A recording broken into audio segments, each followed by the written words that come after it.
मंडळी, आजवर मराठी आणि कन्नड असा भाषिक संघर्ष झाल्याच्या कित्येक घटना घडल्या।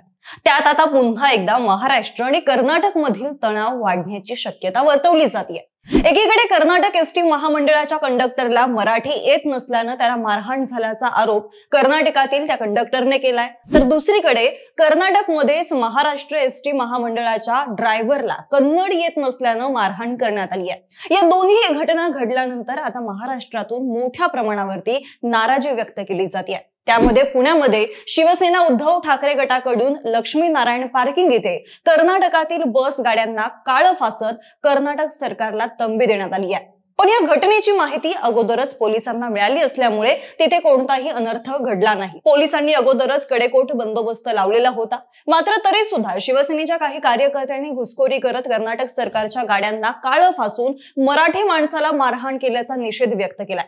सरकारने सीमा प्रश्न सोडवावा, सरकारचा धिक्कार असो, मराठी माणसावर अन्याय झालेला खपवून घेतला जाणार नाही, एसटी चालकाला झालेली मारहाण खपवून घेतली जाणार नाही, आम्ही सुद्धा रस्त्यावर उतरू आणि जशास तसे उत्तर देऊ, अशा घोषणांनी परिसर दणाणून सोडला।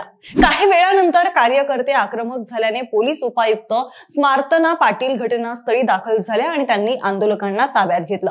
पण मंडळी, हे सारं सुरू झालं ते एसटी महामंडळाच्या चालक आणि वाहक यांना मारहाण केल्यानंतर। आणि म्हणूनच कर्नाटकात एसटी महामंडळाच्या कर्मचाऱ्यांसोबत नेमकं काय घडलं होतं, एकाच देशातल्या दोन प्रांतांमध्ये असा वाद सारखा कसा काय पेटतो, सगळंच या व्हिडिओच्या माध्यमातून जाणून घेऊयात। नमस्कार, मी मयुरी आणि तुम्हाला तर माहितीच आहे, आपला विषयच भारी आहे। मंडळी, शुक्रवारी बेळगाव जिल्ह्यातील सुलेबावी जवळ कर्नाटक रोड ट्रान्सपोर्ट कॉर्पोरेशन म्हणजेच KRTCच्या बस कंडक्टरला काही लोकांनी बेदम मारहाण केली। ही मारहाण केवळ मराठी येत नसल्याने झाली असा दावा त्या कंडक्टरने केला। शुक्रवारी दुपारी 12:30च्या सुमारास सुळेभावी गावात एक महिला तिच्या पुरुष साथीदारासह बसमध्ये चढली आणि ती मराठीत बोलत होती। मला मराठी येत नाही असं सांगून मी त्या दोघांना कन्नडमध्ये बोलायला सांगितलं।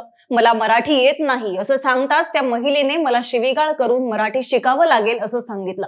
त्यानंतर अचानक मोठ्या संख्येने लोक जमा झाले आणि त्यांनी माझ्यावर हल्ला केला, अशी माहिती त्या बसमधील कंडक्टरने दिलेली आहे। पण प्रत्यक्षात मात्र काहीतरी भलतंच घडल्याचं कळतंय।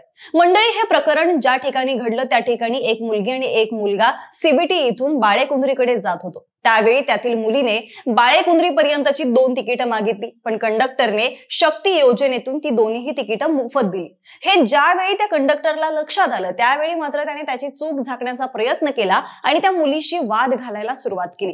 तू मोफत तिकीटं का घेतलीयस अशी विचारणा केली। त्यावरती त्या मुलीने मराठीत त्याला उत्तर दिलं। त्यानंतर कंडक्टरने मला मराठी येत नाही, तू कन्नडमध्ये बोल असा हट्ट धरला। सोबतच कन्नड येत नसेल तर कर्नाटकात का राहते असा प्रश्न विचारत तिच्याशी हुज्जत घालायला सुरुवात केली आणि अर्वाच्य भाषेत शिवीगाळ केली। पुढे ही घटना त्या मुलीने तिच्या पालकांना सांगितली। त्यानंतर ही बस बाळेकुंद्री इथे येताच पालकांनी त्याला जाब विचारला आणि चांगला चोप दिला। दरम्यान या सगळ्या प्रकरणात त्या कंडक्टरने मात्र आपली चूक लपवण्यासाठी हा सगळा खटाटोप केल्याचं म्हटलं जातंय। या घटनेनंतर कन्नड समर्थक कार्यकर्त्यांनी रस्त्यावर उतरून जोरदार निदर्शनं केली आहेत। त्यानंतर कन्नड रक्षण वेदिकेच्या कार्यकर्त्यांनी पुणे बेंगळूर महामार्गावरील चित्रदुर्ग येथे महाराष्ट्र राज्य परिवहन महामंडळाच्या एसटी बसवर हल्ला केला। यावेळी कानडी संघटनेच्या कार्यकर्त्यांनी एसटी चालकाला कन्नड येते का अशी विचारणा करत मारहाण केली आहे।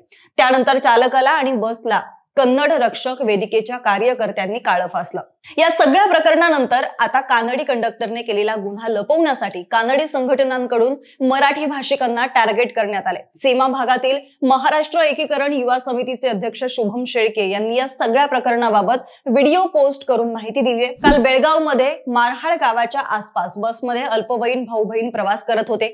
त्यावेळी मुलीने कंडक्टरकडून 2 तिकीटं मागितली, पण भावाचा पास असल्यानं तिने एकच तिकीट द्या असं सांगितलं। यावरती कंडक्टरने त्या मुलीला शिवीगाळ केली आणि तिच्या सोबत गैरवर्तन केलं। या सगळ्या प्रकरणानंतर तिथल्या लोकांनी कंडक्टरला जाब विचारला, त्यांनाही कंडक्टरने उद्धटपणे उत्तरं दिली, त्यामुळे नागरिकांनी त्याला चोप दिला। या सगळ्या प्रकरणानंतर कानडी संघटना आता रस्त्यावर उतरल्यात। या घटनेनंतर आपले काळे कृत्य बाहेर येईल म्हणून त्या कंडक्टरने याला वेगळं वळण दिल्याचं काम केलं।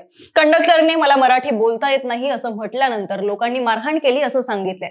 या घटनेची शहानिशा न करता कानडी संघटनांनी आंदोलन करायला सुरुवात केली आहे। पोलिसांनी पोक्सो अंतर्गत त्या कंडक्टरवर गुन्हा दाखल केलाय असं शुभम शेळके यांनी म्हटलेलं आहे। सोबतच अल्पवयीन मुलीबरोबर ज्या प्रकारे गैरवर्तवणूक झाली आहे त्याचा तपास करून पोलिसांनी पोक्सो अंतर्गत गुन्हा दाखल केलाय। हे सगळं असताना कानडी संघटना त्या कंडक्टरचे समर्थन करत आहेत असा आरोप सुद्धा शुभम शेळके यांनी केलेला आहे। या सगळ्या प्रकरणावरती आता परिवहन मंत्री प्रताप सरनाईक यांनी भाष्य केलंय। गाव गुंडांनी प्रसिद्धीसाठी महाराष्ट्राची बस अडवली हे बरोबर नाही। तुमच्या बसही महाराष्ट्रात येत असतात, वाद वाढायला नको। आम्ही आधी शिवसैनिक आणि नंतर मंत्री आहोत, आम्ही हातात बांगड्या घातलेल्या नाहीत असा इशारा परिवहन मंत्री प्रताप सरनाईक यांनी दिलाय। मंडळी, पुण्याच्या स्वारगेट डेपोतून कर्नाटक राज्यात 6 बस दिवसभरात ये जा करत असतात। यातील 2 बिदर, 1 गुलबर्ग आणि 1 विजापूर आणि दुसरी गाणगापूर अशा बस जात असतात। पण कर्नाटकमध्ये घडलेल्या या घटनेमुळे काल परिवहन मंत्र्यांनी राज्यातून कर्नाटकमध्ये जाणाऱ्या सगळ्या बस बंद केल्यात।